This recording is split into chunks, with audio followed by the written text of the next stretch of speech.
Hello అండి, vegetable biryani and సొరకాయ దాల్చా చేస్తున్నాను అండి. వేడి అయిన ఆయిల్లో బిర్యానీ మసాలా వేసుకోవాలి.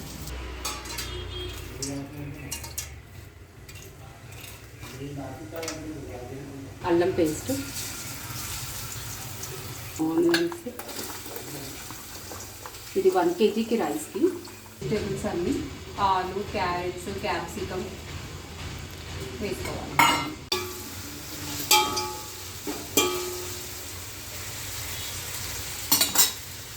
ఇది దాల్చాకి సొరకాయ దాల్చా మసాలా, దాల్చిని అవన్నీ వేసేసాను. పసుపు, ఆ తర్వాత అల్లం పేస్ట్,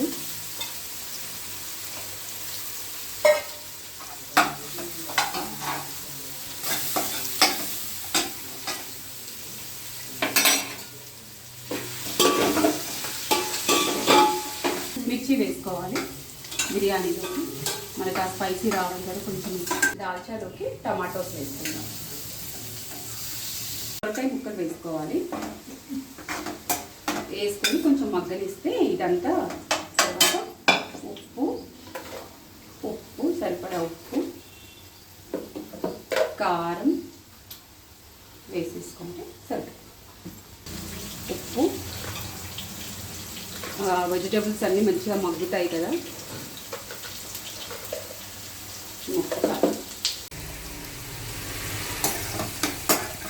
కొంచెం కొత్తిమీర వేసుకుందాం.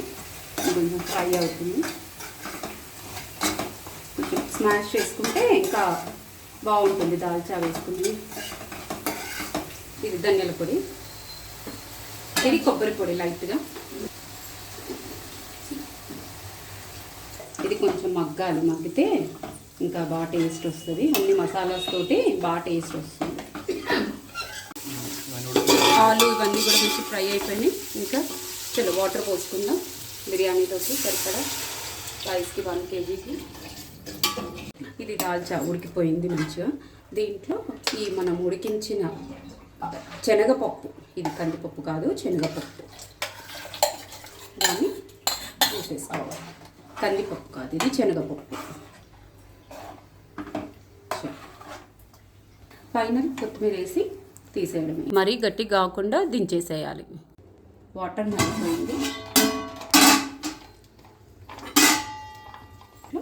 బాస్మతి రైస్ వేసుకోవాలి.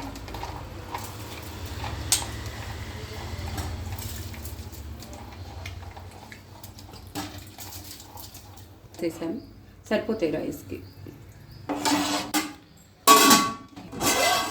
ఆల్మోస్ట్ ఉడికిపోయింది 90%.